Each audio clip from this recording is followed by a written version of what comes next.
Good morning, everyone. Welcome to the session. So, ഇന്നത്തെ സെഷനിൽ നമ്മൾ ഡിസ്കസ് ചെയ്യാൻ പോകുന്നത് ഹയർ എഡ്യൂക്കേഷൻ ആണ്. ഹയർ എഡ്യൂക്കേഷന്റെ തന്നെ ഒരു ഇമ്പോർട്ടന്റ് ടോപ്പിക് ആണ് എഡ്യൂക്കേഷൻ കമ്മീഷൻ എന്നുള്ളത്. സോ എഡ്യൂക്കേഷൻ കമ്മീഷന്റെ പ്രീ ഇൻഡിപെൻഡൻസ് പീരീഡിൽ എഡ്യൂക്കേഷൻ റിലേറ്റഡ് ആയിട്ട് എന്തൊക്കെ കമ്മീഷൻസ് വന്നിട്ടുണ്ട്, അത് റിലേറ്റഡ് ആയിട്ട് എടുത്തിരിക്കുന്ന മെഷേഴ്സ് എന്തൊക്കെയാണ്, അതിന് ഇന്ത്യയിൽ എത്രത്തോളം ഇമ്പാക്ട് ആയിട്ടുണ്ട് എഡ്യൂക്കേഷൻ സെക്ടറിൽ എന്നുള്ളതാണ് നമ്മൾ ഈ സെഷനിൽ ഡിസ്കസ് ചെയ്യാൻ പോകുന്നത്. So our session is all about Education Commission in pre-independence India. Independence-ന് മുന്നേ ഉണ്ടായിരുന്ന എഡ്യൂക്കേഷൻ റിഫോർമേഷൻസ് എന്തൊക്കെയാണ്, എഡ്യൂക്കേഷൻ കമ്മീഷൻസ് എന്തൊക്കെയാണെന്നുള്ളതാണ് നമ്മൾ ഈ സെഷനിൽ ഡിസ്കസ് ചെയ്യാൻ പോകുന്നത്. So let start. സോ ഇന്നത്തെ സെഷനിൽ നമ്മൾ ഡിസ്കസ് ചെയ്യാൻ പോകുന്നത് ഇത്രയും കമ്മീഷൻസ് ആണ്. സോ ഫസ്റ്റ് ഏറ്റവും ആദ്യം ഒരു ഇമ്പോർട്ടന്റ് ആയിട്ടുള്ള കമ്മീഷൻ എന്ന് പറയുന്നത് മാസ്ക്യുലർ മിനിറ്റ്സ് എന്നുള്ളൊരു കമ്മീഷൻ ആണ്. And Macaulay's minutes and English education act വരുന്ന ഇയർ 1935. അതിനുശേഷം 1954 Wood's despatch which is also known as Magna Carta of Indian education. പിന്നെ 1882 Hunter commission focus on primary education എന്നുള്ള കമ്മീഷനാണ് 1882. പിന്നീട് 1902 റിലേ കമ്മീഷനെ കുറിച്ചാണ്. 1904 ഈ റിലേ കമ്മീഷന്റെ തന്നെ ഭാഗമായിട്ടുള്ള Indian universities act. And finally 1917 to 19 പീരീഡിൽ വന്ന ഒരു കമ്മീഷൻ ആയിരുന്നു Sadler commission. Calcutta university related ആയിട്ടുള്ള ഒരു കമ്മീഷൻ ആയിരുന്നു സാഡ്ലർ കമ്മീഷൻ എന്നുള്ളത്. സോ ഈ സെഷനിൽ നമ്മൾ ഇത്രയും കമ്മീഷൻസിനെ കുറിച്ചാണ് ഡിസ്കസ് ചെയ്യാൻ പോകുന്നത്. So let's start. So first ഞാൻ പറഞ്ഞു മാസ്ക്യുലർ മിനിറ്റ്സ് ഓൺ എഡ്യൂക്കേഷൻ ആണ്. പ്രീ ഇൻഡിപെൻഡൻസ് പീരീഡിൽ ഇന്ത്യയിൽ നടന്നിരിക്കുന്ന ഏറ്റവും വലിയൊരു കമ്മീഷൻ എന്ന് പറയുന്നത് മാസ്ക്യുലർ മിനിറ്റ്സ് ആണ്. സോ ഈ മാസ്ക്യുലർ മിനിറ്റ്സ് എന്നുള്ള ഒരു കമ്മീഷൻ വരുന്നത് Macaulay argued that western learning could be effectively transmitted through English, famously aiming to create a class of persons Indian in blood and color but English in taste, in opinions, in morals and in intellect. അതായത് ഇന്ത്യയിലുള്ള education English മീഡിയത്തിലൂടെ ആയിരിക്കണം. ഇനി പഠിക്കുന്നത് Indians ആണെങ്കിലും അവർ പഠിക്കുന്ന രീതി ആവട്ടെ അല്ലെങ്കിൽ അവർ പഠിക്കുന്ന ആ ഒരു ലാംഗ്വേജ് ആവട്ടെ അത് ഇംഗ്ലീഷിലായിരിക്കണം. വെസ്റ്റേൺ ലേണിംഗ് ഇന്ത്യയിൽ കൊണ്ടുവരണം എന്നുള്ള ഒരു മെയിൻ എയിമും കൊണ്ടാണ് ഈ മാസ്ക്യുലർ മിനിറ്റ്സ് എന്നുള്ള ഒരു കമ്മീഷൻ കൊണ്ടുവരുന്നത്. അതുകൊണ്ട് തന്നെ ഈ മാസ്ക്യുലർ മിനിറ്റ്സ് എന്നുള്ള കമ്മീഷന്റെ മെയിൻ എയിം എന്ന് പറയുന്നത് English as the medium of education ആയിട്ട് മാറ്റണം എന്നുള്ളതായിരുന്നു. ഓക്കെ, സോ മാസ്ക്യുലർ മിനിറ്റ്സ് പറഞ്ഞതുപോലെ തന്നെ മാസ്ക്യുലർ മിനിറ്റ്സ് ഓൺ എഡ്യൂക്കേഷൻ 1835 ഈ കമ്മീഷൻ വരുന്നത്. 1835 ഈ കമ്മീഷൻ വരുന്നത്. ആൻഡ് ഇതിന്റെ മെയിൻ എയിം എന്ന് പറയുന്നത് English as the medium of education ആക്കി മാറ്റണം എന്നുള്ളതായിരുന്നു. And also withdrawal of support, recommended stopping all government funding for Sanskrit and Arabic education. അതുവരെ ഇന്ത്യയിലെ സാൻസ്ക്രിറ്റ് ലാംഗ്വേജും വെർണാക്കുലർ ലാംഗ്വേജസും ആയിരുന്നു പഠിപ്പിച്ചിരുന്നത്. ആൻഡ് മദർ ടങ്ങിലായിരുന്നു കുറച്ചും കൂടി ക്ലാസ്സസ് ഉണ്ടായിരുന്നത്. പക്ഷെ ഈ എഡ്യൂക്കേഷൻ സിസ്റ്റം വന്ന ഈ മാസ്ക്യുലർ മിനിറ്റ്സ് എന്ന കമ്മീഷന് ശേഷം സാൻസ്ക്രിറ്റിനാവട്ടെ അല്ലെങ്കിൽ അറബിക് ലാംഗ്വേജിൽ പഠിപ്പിക്കുന്ന സ്കൂളുകൾക്ക് അവരുടെ ഫണ്ടിങ് സ്റ്റോപ്പ് ചെയ്യണം എന്നുള്ള ഒരു കണ്ടീഷനും കൂടി വന്നിരുന്നു. ഓക്കെ, അതുപോലെ തന്നെ ഞാൻ ആദ്യം പറഞ്ഞ പോലെ തന്നെ വെസ്റ്റേൺ കരിക്കുലമിനെ എൻകറേജ് ചെയ്യാൻ വേണ്ടിയിട്ട് യൂറോപ്യൻ ആർട്സ് ആൻഡ് സയൻസ് പോലത്തെ കാര്യങ്ങൾ ഇന്ത്യയിലേക്ക് കൊണ്ടുവരണം എന്നുള്ള ഒരു എയിമും കൊണ്ടായിരുന്നു ഈ മാസ്ക്യുലർ മിനിറ്റ്സ് എന്നുള്ള കമ്മീഷൻ നടന്നിരുന്നത്. So again to sum up, Macaulay's minutes on education എന്നുള്ളത് 1835 വന്ന ഒരു കമ്മീഷൻ ആയിരുന്നു. ആൻഡ് ഈ കമ്മീഷന്റെ മെയിൻ എയിം എന്ന് പറയുന്നത് English as the medium of education ആക്കണം എന്നുള്ളതായിരുന്നു. ഓക്കെ,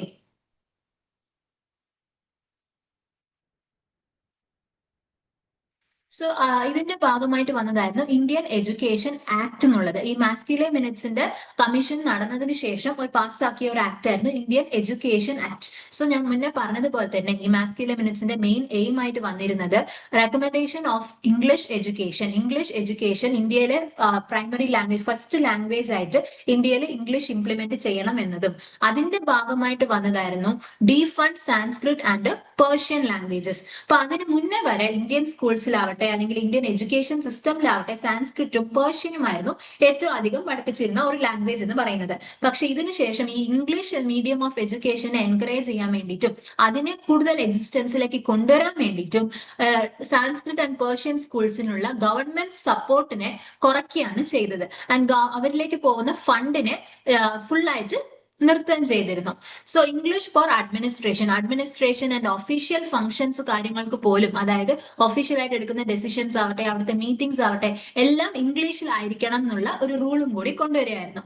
ആൻഡ് ഇംഗ്ലീഷ് എംബഡഡ്, അതായത് ഇംഗ്ലീഷ് നമ്മളുടെ ഇന്ത്യയുടെ ഏറ്റവും പ്രൈമറി ലാംഗ്വേജ് ആക്കി തന്നെ മാറ്റണം. നമ്മുടെ ലോക്കൽ ലാംഗ്വേജസ് അല്ലെങ്കിൽ നമ്മുടെ വെർനാക്യുലർ ലാംഗ്വേജസിനെ മുഴുവനുമായിട്ടും ഒഴിവാക്കിയിട്ട് ഇംഗ്ലീഷിനെ അഡാപ്റ്റ് ചെയ്യണം എന്നുള്ള ഒരു പ്രൈമറി എയിമും കൊണ്ട് വന്നതായിരുന്നു മാസ്ക്യുലർ മിനിറ്റ്സ് ഓൺ എഡ്യൂക്കേഷൻ കമ്മീഷൻ എന്നുള്ളത്. ആൻഡ് അതിന്റെ ഭാഗമായിട്ടാണ് ഇംഗ്ലീഷ് എഡ്യൂക്കേഷൻ ആക്ട് വരുന്നത്. ഓക്കെ, സോ ഇതായിരുന്നു ഏറ്റവും ഫസ്റ്റ് കമ്മീഷൻ പ്രീ ഇൻഡിപെൻഡൻസ് പീരീഡില്.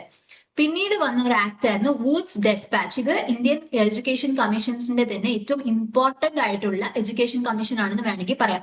കാരണം ഇന്നും നിലവിലുള്ള നമ്മുടെ ഇന്ത്യൻ എഡ്യൂക്കേഷൻ സിസ്റ്റമിലെ പല റൂൾസ് ആവട്ടെ അല്ലെങ്കിൽ പല റെഗുലേഷൻസ് ആവട്ടെ, ഈ വൂഡ്സ് ഡെസ്പാച്ചിന്റെ ചെറിയ ഒരു ഇമ്പാക്ട് ഇന്നും ഇന്ത്യൻ എഡ്യൂക്കേഷൻ സിസ്റ്റമിന്റെ റൂൾസ് ആൻഡ് റെഗുലേഷൻസിൽ ഉണ്ട് എന്ന് വേണമെങ്കിൽ നമുക്ക് പറയാം. ഓക്കെ, സോ വൂഡ്സ് ഡെസ്പാച്ച് ഈ ആക്ട് വരുന്ന അല്ലെങ്കിൽ ഈ കമ്മീഷൻ ഫോം ചെയ്ത ഇയർ എന്ന് പറയുന്നത് 1954 ആണ്. നമ്മളിപ്പോ പ്രിപ്പയർ ചെയ്യുന്ന UGC നെറ്റ് എക്സാമിനായതുകൊണ്ട് തന്നെ ഇതൊരു MCQ ടൈപ്പ് ക്വസ്റ്റ്യൻസ് ആണെന്ന് നമുക്കറിയാം. അപ്പോൾ ഓരോ ആക്ട് വന്നതിന്റെ ഇയർ ഏതാണ്, അതിന്റെ ക്രോണോളജി എന്താണെന്നുള്ളത് നമ്മൾ മനസ്സിലാക്കി വെക്കണം. ആൻഡ് ഏത് രീതിയിൽ ക്രോണോളജി റിലേറ്റഡ് ആയിട്ടോ അല്ലെങ്കിൽ ഇയേഴ്സ് മാച്ച് ചെയ്യാനുള്ള ക്വസ്റ്റ്യൻസ് വരാനും ചാൻസ് ഉണ്ട്. ഓക്കെ, സോ ഈ ഏരിയയിൽ നമ്മൾ ഇമ്പോർട്ടൻസ് കൊടുക്കേണ്ടത് എന്തൊക്കെ ആക്ട്സ് അല്ലെങ്കിൽ എന്തൊക്കെ കമ്മീഷൻസ് ആണുള്ളത്, അത് ഏത് ഇയറിലാണ് വരുന്നത്, അതിന്റെ ക്രോണോളജി എന്താണ്, അതുപോലെ തന്നെ ആ ആക്ടിന്റെ ഒരു മെയിൻ ഇമ്പോർട്ടന്റ് ആയിട്ടുള്ള പോയിന്റ് എന്താണെന്നുള്ളത് നമ്മൾ ഓർത്ത് വെക്കണം. ഓക്കെ, സോ വൂഡ്സ് ഡെസ്പാച്ച് ഞാൻ പറഞ്ഞു ഇത് എക്സിസ്റ്റൻസ് ഇത് കമ്മീഷൻ നടന്ന ഇയർ എന്ന് പറയുന്നത് 1854 ആണ്. And it is also known as Magna Carta of Indian education. Indian എഡ്യൂക്കേഷന്റെ മാഗ്ന കാർട്ട ആയിട്ടാണ് ഈ വൂഡ്സ് ഡെസ്പാച്ച് അറിയപ്പെടുന്നത്. ആൻഡ് ഈ വൂഡ്സ് ഡെസ്പാച്ച് കമ്മീഷന്റെ മെയിൻ റെക്കമെൻഡേഷൻസ് എന്താണെന്ന് നമുക്ക് നോക്കാം. Okay, so first 3 tier system, അതായത് 3 ലാംഗ്വേജ് ഫോർമുല വരുന്നത് ഇവിടെയാണ്. ഓക്കെ, സോ പ്രൈമറി സ്കൂൾസിൽ ഇപ്പൊ 3 ലാംഗ്വേജ് സിസ്റ്റം എങ്ങനെ ഇംപ്ലിമെന്റ് ആവുന്നതെന്ന് ചോദിച്ചു കഴിഞ്ഞാൽ പ്രൈമറി സ്കൂൾസ്, അതായത് ചെറിയ ക്ലാസ്സുകൾക്ക് ഫസ്റ്റ് സ്റ്റാൻഡേർഡ് മുതൽ 5th സ്റ്റാൻഡേർഡ് വരെയുള്ള പ്രൈമറി സ്കൂൾസിന് വെർനാക്യുലർ ലാംഗ്വേജ്, അതായത് അവിടുത്തെ ലോക്കൽ ലാംഗ്വേജസിൽ പഠിപ്പിക്കണമെന്നും പിന്നീട് ഹൈസ്കൂൾസിലേക്ക് എത്തുമ്പോൾ ആംഗ്ലോ വെർനാക്യുലർ ലാംഗ്വേജിലേക്ക് മാറണം. ആൻഡ് കോളേജ് ലെവലിലേക്ക് ആ ഒരു കുട്ടി എത്തുകയാണെങ്കിൽ അല്ലെങ്കിൽ കോളേജ് ലെവലിലുള്ള എഡ്യൂക്കേഷൻ മുഴുവനുമായിട്ടും ഇംഗ്ലീഷ് മീഡിയം ആയിട്ട് മാറണം എന്നുള്ളത് ഒരു ഇമ്പോർട്ടന്റ് റെക്കമെൻഡേഷൻ ആയിരുന്നു ഈ വൂഡ്സ് ഡെസ്പാച്ചിന്റെ ഭാഗമായിട്ട് വന്നിരുന്നത്. പിന്നെ ഡിപ്പാർട്ട്മെന്റ് ഓഫ് പബ്ലിക് ഇൻസ്ട്രക്ഷൻ, അതായത് first policy to recommend the creation of public departments of public provincial department of public instruction എന്നുള്ളതും. ആൻഡ് അതുപോലെ തന്നെ ഇൻട്രൊഡ്യൂസ്ഡ് ഗ്രാന്റ് ആൻഡ് എയ്ഡ്സ്, ഇത് വളരെ ഇമ്പോർട്ടന്റ് ആയിട്ടുള്ള ഒരു പോയിന്റ് ആണ്. അതായത് introduce grant and aid systems to encourage private enterprise in education. അതായത് ഇതുവരെ വൂഡ്സ് ഡെസ്പാച്ച് വരുന്നത് വരെ നമ്മുടെ ബ്രിട്ടീഷ് ഗവൺമെന്റ് തന്നെയായിരുന്നു എല്ലാ രീതിയിലും എഡ്യൂക്കേഷൻ സിസ്റ്റമിനെ ഗവേൺ ചെയ്തിരുന്നതും നടത്തിക്കൊണ്ടുപോയിരുന്നതും. പക്ഷേ ഈ വൂഡ്സ് ഡെസ്പാച്ചിന് ശേഷം പ്രൈവറ്റ് എന്റർപ്രൈസസും എഡ്യൂക്കേഷനിലേക്ക് വരാൻ പറ്റും. അതായത് പ്രൈവറ്റ് സ്കൂൾസ് അല്ലെങ്കിൽ പ്രൈവറ്റ് കോളേജസ് വരാം, അവർക്ക് എഡ്യൂക്കേഷൻ സെക്ടറിലേക്ക് കൊണ്ടുവരാൻ പറ്റും, അവർക്ക് ഗ്രാന്റ്സ് കൊടുക്കാൻ പറ്റും എന്നുള്ള പോലത്തെ കാര്യങ്ങളും ഈ കമ്മീഷന്റെ ഭാഗമായിട്ട് റെക്കമെൻഡേഷനിൽ വന്നിരുന്നു. And university establishment formulated schemes for universities to conduct examinations and award degrees. Universities exam conduct ചെയ്യുന്ന റിലേറ്റഡ് ആയിട്ടുള്ള റൂൾസ് ആൻഡ് റെഗുലേഷൻസും ആൻഡ് ലണ്ടൻ രീതിയിൽ യൂണിവേഴ്സിറ്റീസ് എസ്റ്റാബ്ലിഷ് ചെയ്യണം എന്നുള്ള ഒരു ഐഡിയയും വൂഡ്സ് ഡെസ്പാച്ചിന്റെ ഭാഗമായിട്ടാണ് വരുന്നത്. Okay, so this is all about Woods Dispatch. And ഞാൻ ഒന്നും കൂടി പറയാം, Woods Dispatch, which is also known as Magna Carta of India. And ഇത് വരുന്ന ഇയർ, ഈ കമ്മീഷൻ വന്ന ഇയർ എന്ന് പറയുന്നത് 1854 ആണ്. ഓക്കെ, നെക്സ്റ്റ് ഈ വൂഡ്സ് ഡെസ്പാച്ചിന്റെ ഭാഗമായിട്ട് തന്നെയാണ് ഞാൻ പറഞ്ഞു ലണ്ടനിൽ എന്ത് രീതിയിൽ യൂണിവേഴ്സിറ്റി ഫംഗ്ഷൻ ആവുന്നുണ്ടോ അതേ കരിക്കുലം ഫോളോ ചെയ്യുന്ന രീതിയിൽ യൂണിവേഴ്സിറ്റീസ് ഇന്ത്യയിൽ എസ്റ്റാബ്ലിഷ് ആവണം എന്നുള്ളൊരു റെക്കമെൻഡേഷൻ കൊണ്ടുവന്നതും വൂഡ്സ് ഡെസ്പാച്ചിന്റെ ഭാഗമായിട്ടാണ്.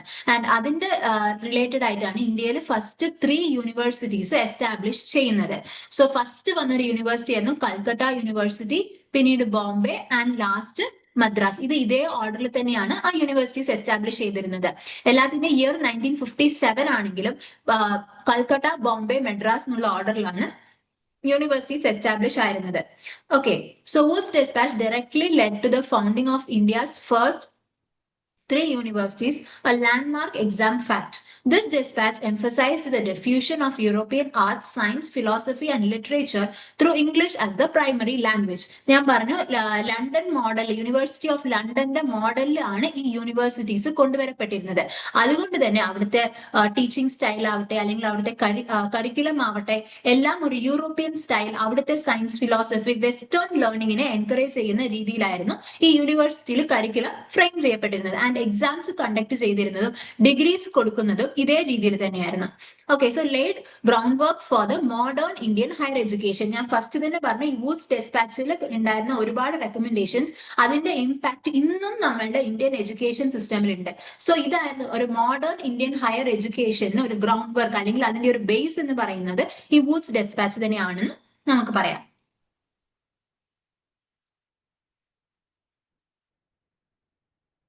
സോ പിന്നീട് വരുന്ന ഒരു ഇമ്പോർട്ടന്റ് ആയിട്ടുള്ള കമ്മീഷനാണ് Hunter commission. 1882. It is also known as India's first education commission. ഇതിനെ പറയുന്നുണ്ട്. ഓക്കെ, സോ ഈ ഹണ്ടർ കമ്മീഷനെ അപ്പോയിന്റ് ചെയ്തത് വൈസ്രോയ് ലോർഡ് റിപ്പൺ ആയിരുന്നു 1882 to examine the complaints about non-implementation of Wood's dispatch in 1954 and assess the contemporary status of elementary education across India. അതായത് Woods ഡെസ്പാച്ചിൽ അവർ കൊടുത്തിരുന്ന ഒരുപാട് recommendations അതിന്റെ ഇംപ്ലിമെന്റേഷൻ ലെവലിൽ അത്രത്തോളം വർക്ക്ഔട്ട് ആയില്ല. അപ്പൊ അത് എന്തുകൊണ്ടാണ് ശരിയാവാതെ പോയത് എന്നുള്ളതൊക്കെ അനലൈസ് ചെയ്യുക, ഡീവിയേഷൻസ് എന്തുകൊണ്ടാണ് ഉണ്ടായത് എന്നുള്ളത് അനലൈസ് ചെയ്തിട്ട് അതിനെ കറക്റ്റ് ചെയ്യാൻ വേണ്ടിയിട്ട് വന്നൊരു കമ്മീഷൻ ആയിരുന്നു ഹണ്ടർ കമ്മീഷൻ. ആൻഡ് ഇത് ഇംപ്ലിമെന്റ് ആയ ഇയർ എന്ന് പറയുന്നത്, ഹണ്ടർ കമ്മീഷൻ വന്ന ഇയർ 1882 ആണ്.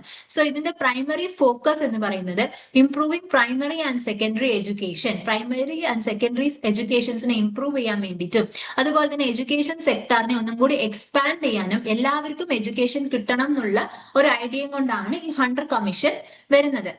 ആൻഡ് ഇംപ്ലിമെന്റേഷൻ ഗ്യാപ്സ് എന്ന് പറയുമ്പോൾ addressed failures in carrying out the Wood's despatch commission. ഞാൻ പറഞ്ഞു വുഡ്സ് ഡെസ്പാച്ചിൽ അവരെ പറഞ്ഞിരുന്ന ഒരുപാട് കമ്മീഷൻസ് ഇംപ്ലിമെന്റേഷൻ ലെവൽ എന്തുകൊണ്ടാണ് വരാത്തത് എന്നുള്ളത് അനലൈസ് ചെയ്യുക, ആൻഡ് അതിനെ കറക്റ്റ് ചെയ്യാൻ വേണ്ടിയും കൂടി വന്നൊരു കമ്മീഷൻ ആയിരുന്നു ഹണ്ടർ കമ്മീഷൻ എന്നുള്ളത്.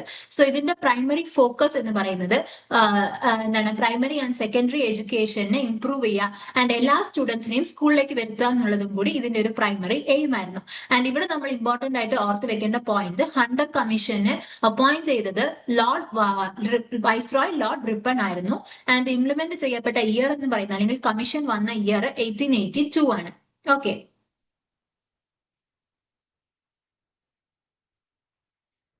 പിന്നെ നമുക്കുള്ള ഒരു ഇമ്പോർട്ടന്റ് ആയിട്ടുള്ള ഒരു കമ്മീഷനാണ് റിലേ കമ്മീഷൻ. ആൻഡ് അതിന്റെ ഭാഗമായിട്ട് വന്ന ഇന്ത്യൻ യൂണിവേഴ്സിറ്റീസ് ആക്ട് എന്നുള്ളത്. ഓക്കെ, ഇതിനെ നമ്മൾ റിലേ കമ്മീഷനെ നമ്മൾ ഇന്ത്യൻ യൂണിവേഴ്സിറ്റീസ് കമ്മീഷൻ എന്നും പറയും. ആൻഡ് ആ ഇന്ത്യൻ യൂണിവേഴ്സിറ്റീസ് കമ്മീഷന്റെ ഭാഗമായിട്ട് വന്നതാണ് Indian universities act. So Raleigh commission വരുന്ന year 1982 and Indian universities act implement ആയത് 1904 ആയിരുന്നു. Okay, so Relay Commission appointed to examine the state universities' education in India recommended stricter government rules over Indian universities aimed to curb the growing nationalist, and Lord Curzon was on a mission to suppress India's bargaining nationalism. അതായത് ഇന്ത്യൻസിന് അത്ര എത്രത്തോളം education യൂറോപ്യൻസിന് കിട്ടുന്നുണ്ടോ അത്രയും ഇന്ത്യൻസിന് കിട്ടരുത്, അവരുടെ ആ ഒരു bargaining power കുറയ്ക്കണം എന്നുള്ള ഒരു എയിമും കൊണ്ടും, ആൻഡ് അതുപോലെ തന്നെ കുറച്ചും കൂടി സ്ട്രിക്റ്റർ ആയിട്ടുള്ള റൂൾസ് ആൻഡ് റെഗുലേഷൻസ് ഇന്ത്യൻ എഡ്യൂക്കേഷനിൽ കൊണ്ടുവരാൻ വേണ്ടിയിട്ടും സ്റ്റേറ്റ് യൂണിവേഴ്സിറ്റി എഡ്യൂക്കേഷനെ ഇംപ്രൂവ് ചെയ്യാനും വേണ്ടിയിട്ട് വന്ന ഒരു കമ്മീഷൻ ആയിരുന്നു റിലേ കമ്മീഷൻ എന്ന് പറയുന്നത്. ആൻഡ് ഇവിടെ ഞാൻ പറഞ്ഞു, ഇവിടെ നമുക്ക് ഇമ്പോർട്ടന്റ് ആയിട്ട് ഓർത്ത് വെക്കേണ്ട ഒരു പേര് എന്ന് പറയുന്നത് ലോർഡ് കേഴ്സൺ ആണ്. ലോർഡ് കേഴ്സന്റെ റെഗുലേഷനിലാണ് റിലേ കമ്മീഷൻ വരുന്നത്. ഓക്കെ, പിന്നെ ഈ റിലേ കമ്മീഷന്റെ ഇംപ്ലിമെന്റേഷന് വേണ്ടി കൊണ്ടുവന്ന ഒരു ആക്ട് ആയിരുന്നു Indian universities act. Directly implemented the relay commissions recommendations, Titan government control over the Indian universities, severely restricted universities autonomy and increased official oversight. അപ്പൊ യൂണിവേഴ്സിറ്റീസിനുള്ള അവരുടേതായ ഒരു ഇൻഡിപെൻഡൻസിനെയും ഓട്ടോണമിനെയും ഒക്കെ കുറച്ചൊരു സ്റ്റേറ്റ് പവർ ഇന്ത്യൻ യൂണിവേഴ്സിറ്റീസിൽ കൊണ്ടുവരാൻ വേണ്ടിയിട്ട് റിലേ കമ്മീഷൻ ശ്രമിച്ചിരുന്നു എന്നുള്ളതാണ്. So aimed to prevent universities from becoming the centre of nationalist activity. അപ്പൊ ഇത് വായിക്കുമ്പോൾ തന്നെ നമുക്ക് മനസ്സിലാവും റിലേ കമ്മീഷന്റെയും യൂണിവേഴ്സിറ്റീസ് എഡ്യൂക്കേഷൻ ഇന്ത്യൻ യൂണിവേഴ്സിറ്റീസ് ആക്ടിന്റെയും മെയിൻ എയിം എന്തായിരുന്നു എന്നുള്ളത്. So the act widely opposed by the Indian nationalist as a tool of political suppression disguised as educational reform.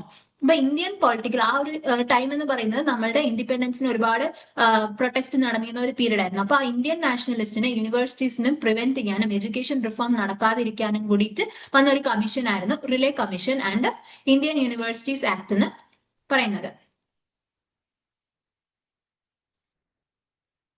So next നമുക്കുള്ള ഒരു ഇമ്പോർട്ടന്റ് ആയിട്ടുള്ള ഒരു കമ്മീഷൻ ആണ് സാഡ്ലർ കമ്മീഷൻ. സാഡ്ലർ കമ്മീഷൻ എന്ന് പറയുന്നത് കൊൽക്കത്ത യൂണിവേഴ്സിറ്റിയിൽ നടന്ന ഒരു ഇഷ്യൂവിനെ റെക്കഗ്നൈസ് ചെയ്യുക, അഡ്രസ് ചെയ്ത് അവിടുത്തെ ഇഷ്യൂസിനെ റിഫോം ചെയ്യാൻ വേണ്ടിയിട്ട് കൊണ്ടുവന്ന ഒരു കമ്മീഷൻ അല്ലെങ്കിൽ ഫ്രെയിം ചെയ്ത ഒരു കമ്മീഷൻ ആയിരുന്നു സാഡ്ലർ കമ്മീഷൻ. പക്ഷേ ഈ സാഡ്ലർ കമ്മീഷനിൽ അവർ കൊടുത്ത റെക്കമെൻഡേഷൻസ് വളരെ ഇംപ്രസീവ് ആയതുകൊണ്ടും അത് നമ്മൾ നാഷണൽ ലെവലിൽ അത് ഇംപ്ലിമെന്റ് ചെയ്യണം എന്നുള്ളത് കൊണ്ടും ആ കൽക്കട്ട യൂണിവേഴ്സിറ്റിയിൽ അവർ ഇംപ്ലിമെന്റ് ചെയ്ത അല്ലെങ്കിൽ അവർ കൊടുത്ത റെക്കമെൻഡേഷൻസിനെ നാഷണൽ ലെവലിലേക്ക് അതിനെ ബ്രോഡൻ ചെയ്യാണ് ചെയ്തിരുന്നത്. ഓക്കെ, സോ ഇവിടെ ഇയർ എന്ന് പറയുന്നത് അല്ലെങ്കിൽ സാഡ്ലർ കമ്മീഷൻ വന്ന ഇയർ 1917 to 1919 ആയിരുന്നു. സോ അപ്പോയിന്റ് അതായത് 1917 ഈ കമ്മീഷൻ അവരുടെ ഇഷ്യൂസ് അഡ്രസ് ചെയ്യാൻ തുടങ്ങിയിട്ട് അതിന് അവർ റെക്കമെൻഡേഷൻസ് കൊടുക്കുകയും സജഷൻസ് കൊടുത്ത ഇയർ 1919 ആയിരുന്നു.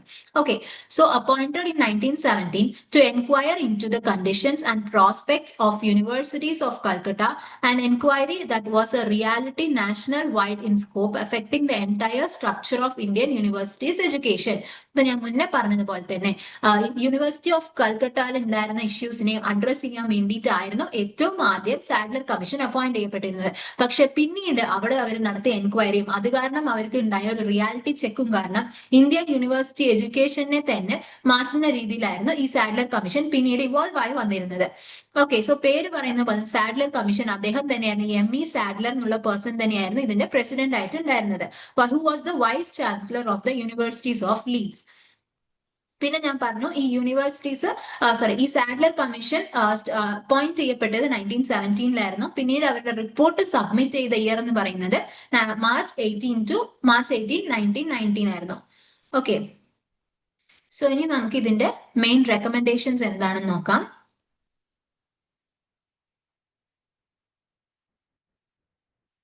സാഡ്ലർ കമ്മീഷന്റെ കീ റെക്കമെൻഡേഷൻസ് എന്ന് പറയുന്നത് board of secondary and intermediate education, അതായത് recommended the creation of board with full powers to secondary control and intermediate education independently from the universities. അതായത് യൂണിവേഴ്സിറ്റീസിന് കുറച്ച് ഓട്ടോണമി ഉണ്ടാവണം, അവരുടേതായ ഡെസിഷൻസ് അവർക്ക് എടുക്കാനുള്ള പവർ അവർക്ക് കൊടുക്കണം എന്നുള്ള, സെക്കൻഡറി എഡ്യൂക്കേഷന്റെ സ്കോപ്പ് കുറച്ചും കൂടി വളർത്തണം എന്നുള്ളതൊക്കെ ഈ സാഡ്ലർ കമ്മീഷന്റെ ഒരു റെക്കമെൻഡേഷൻ ആയിരുന്നു. No official majority on board, majority of board members to be non official with special representation given to both Hindu-Muslim interest. പിന്നെ ട്രാൻസ്ഫർ ഓഫ് ഇന്റർമീഡിയറ്റ് എഡ്യൂക്കേഷൻ, ഞാൻ പറഞ്ഞു ഇവിടെ ഇന്റർമീഡിയറ്റ് എഡ്യൂക്കേഷനെ എൻകറേജ് ചെയ്യായിരുന്നു എന്നുള്ളത്. So responsibility for intermediate education to be transferred to dedicated to intermediate colleges, separating it from the university system. യൂണിവേഴ്സിറ്റീസിൽ നിന്നും intermediate education അല്ലെങ്കിൽ intermediate കോളേജസിനെ മാറ്റിയിട്ട് അവരെ ഒരു ഇൻഡിപെൻഡന്റ് ആയിട്ട് തന്നെ ഇന്റർമീഡിയറ്റ് കോളേജസ് നടത്തിക്കൊണ്ട് പോകണം എന്നുള്ളതും സാഡ്ലർ കമ്മീഷന്റെ ഒരു എന്താണ് ഒരു കീ റെക്കമെൻഡേഷൻ ആയിരുന്നു. And final report was unanimous. 2 members submitted the formal dissenting reflecting the commission's internal debates. പിന്നീട് ഫൈനലി മാർച്ച് 18 1919 ഈ റിപ്പോർട്ട് സബ്മിറ്റ് ചെയ്തത് 2 പേരായിരുന്നു. Okay, so this is all about Sadler commission. So ഞാൻ പറഞ്ഞു Sadler commission Calcutta university of കൽക്കട്ടയിലുള്ള ഇഷ്യൂസിനെ address ചെയ്യാൻ വേണ്ടിയിട്ട് ഫസ്റ്റ് വന്നതായിരുന്നു. പിന്നീട് അതിൽ നിന്നും അവർക്ക് കിട്ടിയ ഒരു റിയാലിറ്റി ചെക്ക് കാരണം അവരത് ഇന്ത്യൻ യൂണിവേഴ്സിറ്റി എഡ്യൂക്കേഷനിലേക്ക് അത് ആ ഒരു സ്കോപ്പിനെ ബ്രോഡൻ ചെയ്യായിരുന്നു എന്നുള്ളതായിരുന്നു. ഓക്കെ, ആൻഡ് സാഡ്ലർ കമ്മീഷൻ വരുന്ന ഇയർ 1917 to 1919 ആണ്.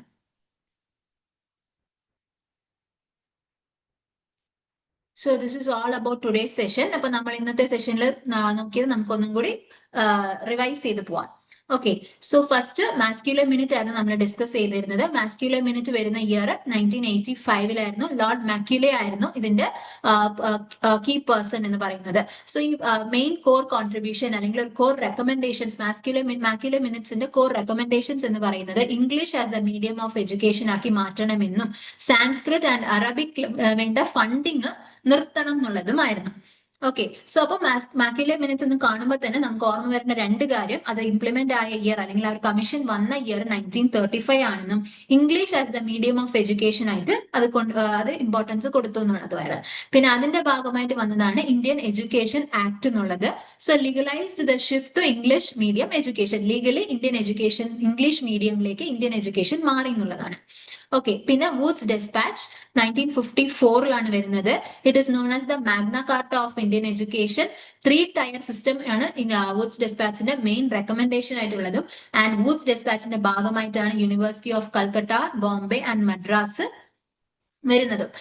ലണ്ടൻ യൂണിവേഴ്സിറ്റിയുടെ മോഡലിൽ തന്നെയാണ് ഈ university of Calcutta, Bombay and Madras start ചെയ്യുന്നത്. ഓക്കെ, സോ ഹണ്ടർ കമ്മീഷന്റെ ഇയർ 1882 ആണ്. W ഹണ്ടർ ആണ് key person. And primary and secondary എഡ്യൂക്കേഷന് ഫോക്കസ് കൊടുത്തുകൊണ്ടുള്ള ഒരു കമ്മീഷൻ ആയിരുന്നു ഹണ്ടർ കമ്മീഷൻ. പിന്നെ വരുന്നതാണ് Raleigh commission 1902. And stricter control over universities and curb nationalism ആയിരുന്നു ഇതിന്റെ കോർ റെക്കമെൻഡേഷൻസ് എന്ന് പറയുന്നത്. ഈ റിലേ കമ്മീഷന്റെ ഇംപ്ലിമെന്റേഷനിലേക്ക് അല്ലെങ്കിൽ റിലേ കമ്മീഷന്റെ റെക്കമെൻഡേഷൻസിനെ ഇംപ്ലിമെന്റ് ചെയ്യാൻ വേണ്ടിയിട്ട് വന്നതായിരുന്നു ഇന്ത്യൻ യൂണിവേഴ്സിറ്റീസ് ആക്ട് 1904 വരുന്നത്. ലോർഡ് കേഴ്സൺ ആണ് ഈ ആക്ട് കൊണ്ടുവരുന്നത്. ആൻഡ് ഇവിടെ നമ്മളുടെ റെക്കമെൻഡേഷൻസിൽ പറഞ്ഞത് തന്നെയാണ് പിന്നീട് ഇന്ത്യൻ യൂണിവേഴ്സിറ്റീസ് ആക്ട് ആയിട്ട് ഇംപ്ലിമെന്റ് ചെയ്യുന്നത്. അതുകൊണ്ട് തന്നെ restricted universities autonomy and increased oversight എന്നുള്ളതാണ് ഇതിന്റെ കോർ കോൺട്രിബ്യൂഷൻ ആയിട്ട് വരിക. ആൻഡ് ഫൈനലി സാഡ്ലർ കമ്മീഷൻ വരുന്ന ഇയർ 1917 to 1919 ആണ്. ആൻഡ് സാഡ്ലർ ആയിരുന്നു ഇതിന്റെ key person. And secondary education importance കൊടുക്കണം, അതുപോലെ ഇന്റർമീഡിയറ്റ് കോളേജസിനെ ഇൻഡിപെൻഡന്റ് ആക്കണം എന്നുള്ളതും സാഡ്ലർ കമ്മീഷന്റെ ഒരു കീ റെക്കമെൻഡേഷൻ ആയിരുന്നു എന്ന് നമുക്ക് മനസ്സിലാക്കാം.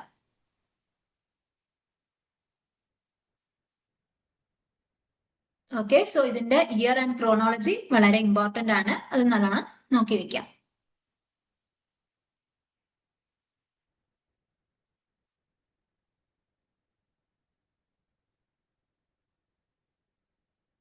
So that's all about today's session. I hope everything was clear, and I thank everyone for attending the session. Thank you all.